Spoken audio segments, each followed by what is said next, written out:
Hi and welcome back. Today I'm going to be painting an evening sunset over a lake with an old-fashioned ship resting at a harbour.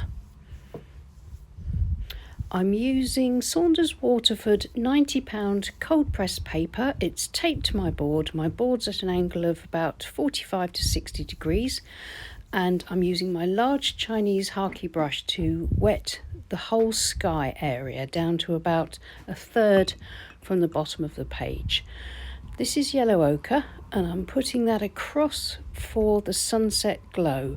I'm now simply going to use a mixture of indigo and Payne's grey, fairly rich because I want it to be quite dark, and I'm just going to sweep that with the large brush with brush strokes across from the top of the page, and gravity should help me to achieve a graduated wash where the indigo and the raw sienna blend together but still leave some a nice yellow glow for a sunset near the horizon. Now I'm just stroking those same colours across the sea and just blending it out to keep it nice and smooth. Well, not a sea, it's the lake.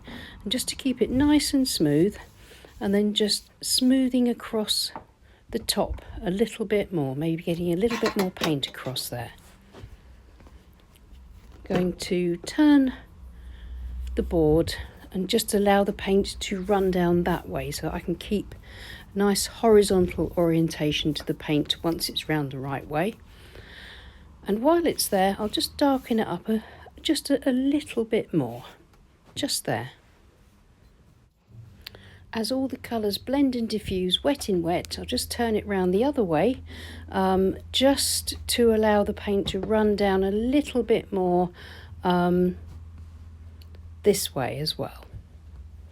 Now the paint has settled, so I'm going to mix up a medium consistency, fairly dry mix of indigo and Payne's grey, and I'm going to start to establish my distant tree lines. My paper is damp, not really wet. If it was really wet, then I'd lose all my trees. As it is, I'm just going to pull a line across so I keep a nice straight sort of horizon or water edge line, and now I'm just using the corner of the medium haki brush to, or is it a small haki brush, I'm not sure, small or medium, and I'm just using it to create very rough distant tree shapes. I'm just going to pull down some reflections with strong fast vertical strokes, just pulling the paint down, and start off the process of getting the water to look as if it has reflections in it. I'm going to repeat the same on this side and put in some more trees, distant tree shapes with the haki brush.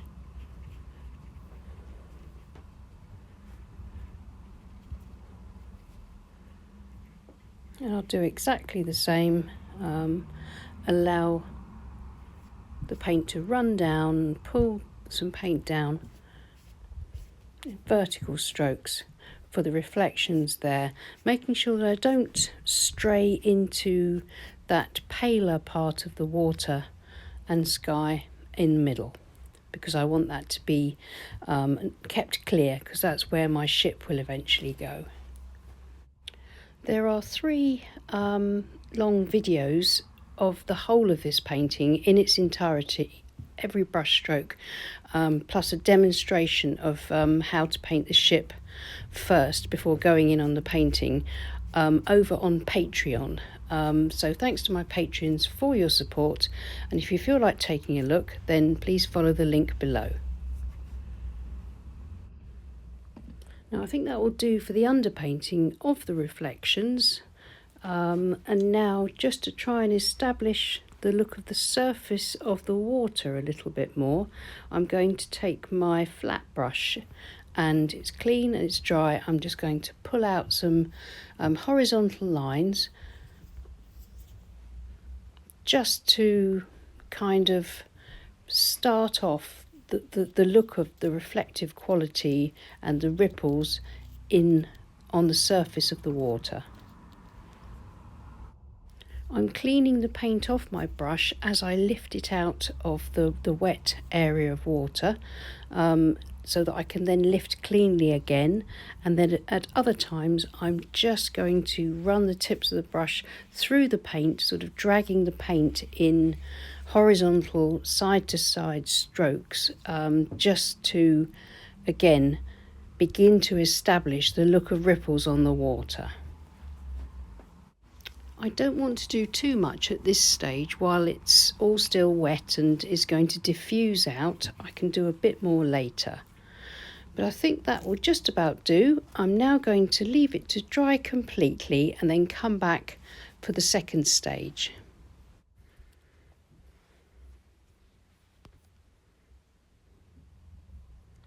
It's now completely dry and it's dried nice and flat.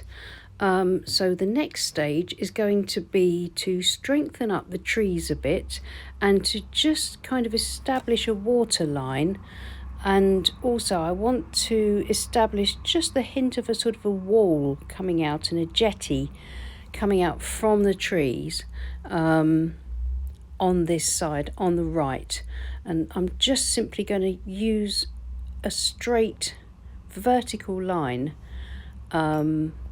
just under that first tree, just to establish that little bit of structure there without too much detail. And now, using this small Chinese calligraphy brush, I'm going to sort of use it with a fairly rich mixture of indigo and Paynes grey to scribble in some darker trees over the top of the faded and diffused distant trees. I'm dipping my richly pigmented brush I'm dipping the tips into water every now and again, and just softening down some of the edges, then dipping back into the richer paint to make some areas darker. And I will work that way all the way across to the tape to establish these darker trees, but to establish them very loosely. I don't want any detail here.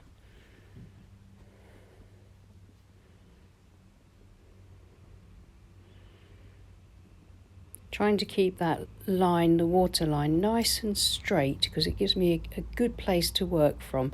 And even though I'll probably lose a lot of that line when I pull some more reflections down, I think it still helps to add to the visual look and the structure of that part of the painting. Just scribbling in these shapes fairly randomly.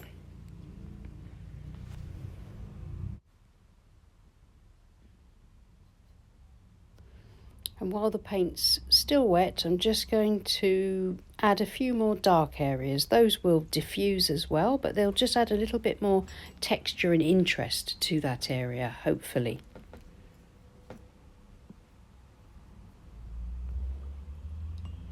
Now I want to try and bring some reflections down, but I don't want like mirror reflections. I just want the sort of suggestion of the misty reflections.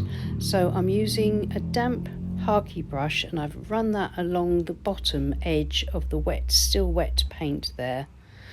It's not running quite as much as I'd hoped it would, so I'm just going to add a little bit more paint into the tree line, and hopefully that should just encourage it all to start running down with gravity a little bit more. Ah, there it is. I just think I haven't quite got enough water on the page at the moment. Just darken that up and make that a bit more ragged, that edge.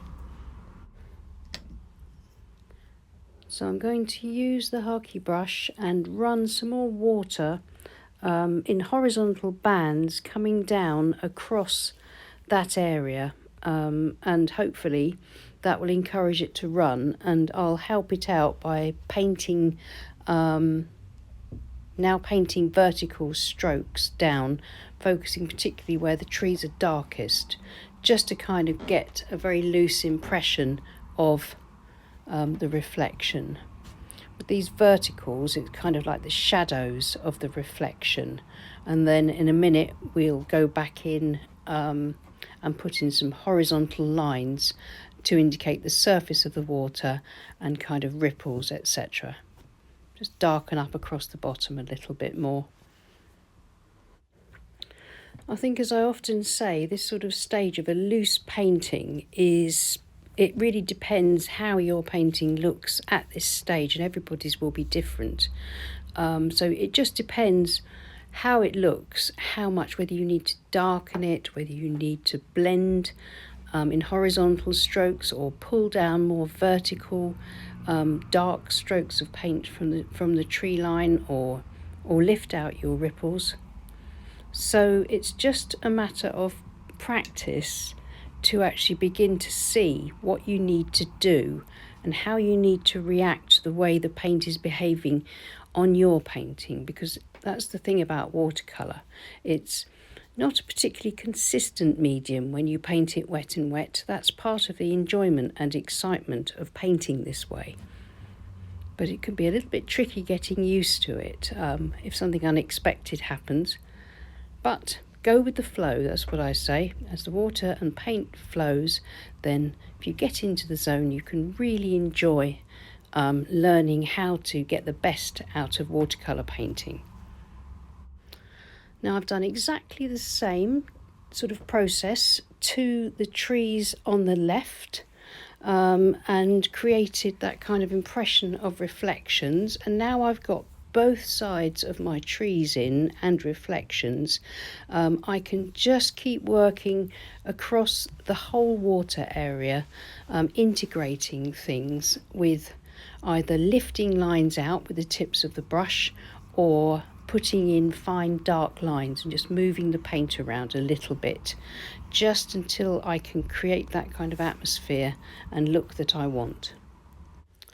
And I think that's about it for the main underpainting. I just need to leave it to dry completely, then I can come in and paint the ship. It's all dried and it's nicely diffused, so now it's time to paint in the ship. Now I'm using indigo, but mostly Payne's grey, just blued slightly with a bit of indigo, and I'm going to paint in the hull with my flat brush. Just going to keep it really, really simple and just put in the most basic shapes of this ship at dock with its masts and its cross beams, but I'm not going to have it in full sail. The sails are going to be furled as it's in dock at the moment. So that's my hull just about done. I'm just going to curve up the top a little bit just to give the hint of the look of the bow of the boat, front facing, sort of looking at it front on and in silhouette.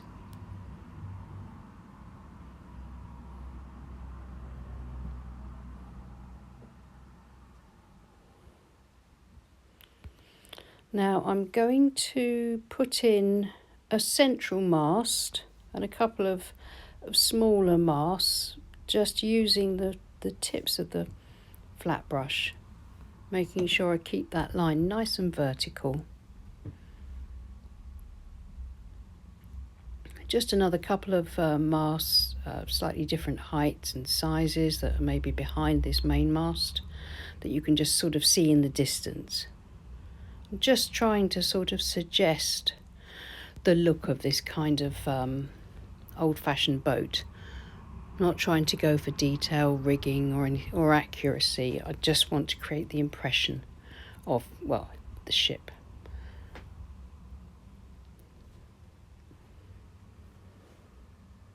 Just going to put in the cross beams that would bear the sails. Just keeping it nice and simple.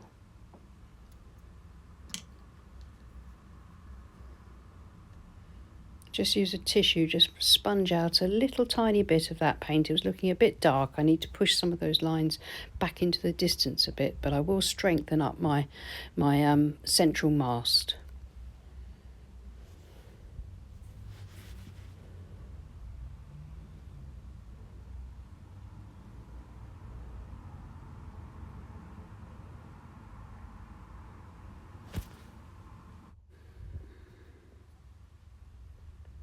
I think that's nearly there. Once the reflections are in, hopefully that will look okay.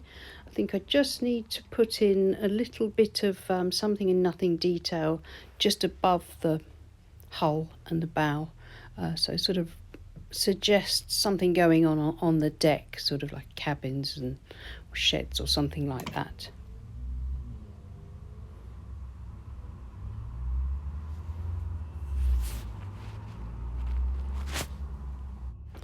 And using the same mixture of indigo and Payne's grey and the same brush, I'm just going to now pull down from the base of the hull for the reflections of the hull in the water. Just maybe soften that edge off a little bit.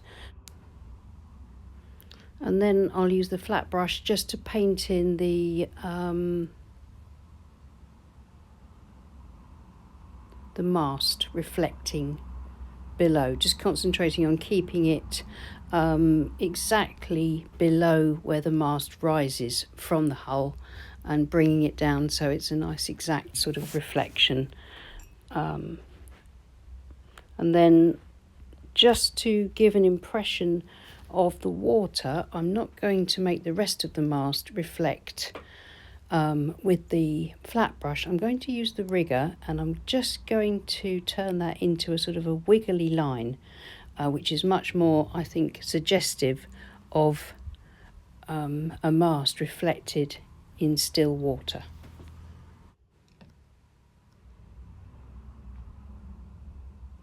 And I'm just going to use the rigger to create some sort of side-to-side horizontal marks to kind of indicate the rough reflections of the cross beams, but also to start integrating the reflection itself into the water, the body of water as a whole.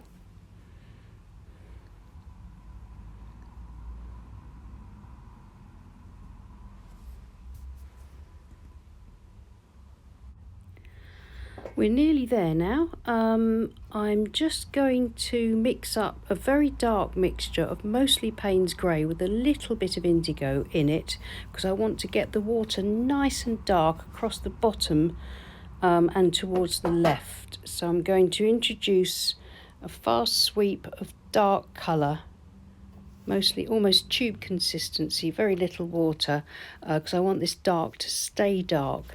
I'm going to just smooth it across, even it out a little bit more, and then I'll pull some of that colour up and tone up under the tree line on the left, just to sort of pull the painting together a little bit more and to add some shadow.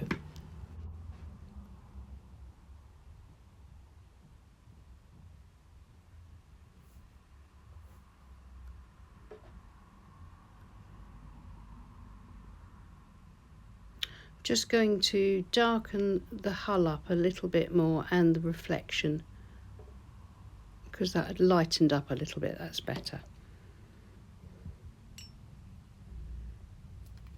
Now, while that new area of dark paint is still wet, then I'm going to lift out some whitish lines, almost back to clean white paper, with the tips of a clean damp brush, but I'm also going to use the brush to pull across paint from the wet dark area and just to pull it up in sort of horizontal lines underneath the trees on that left side, again just to ensure that that side's in a lot more shadow.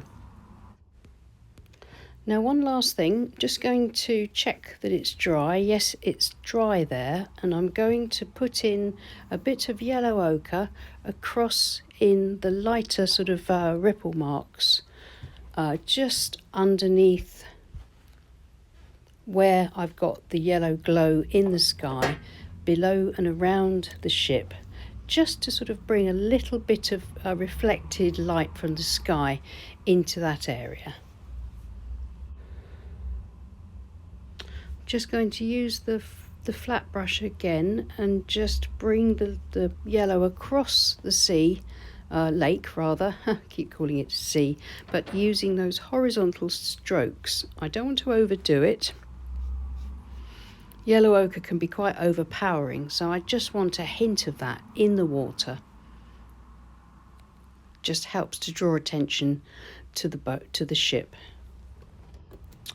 So that's finished now. I'm going to peel off the tape and see how it looks with a nice clean white border, tearing away from the painting so you don't inadvertently tear the painting if the tape is a bit too tacky. Right, just find a little bit of tape and stick the painting up sort of more centrally on the board. And now that we've got that clean white border, we can see that the painting has come together quite well. I like the look of it. I like the way that the old-fashioned ship looks quite convincing, although really it's only been painted with like a sort of rectangle and a few lines. That's all we've done really to create the ship, and but it makes a nice focal point and stands out beautifully against that yellow glow.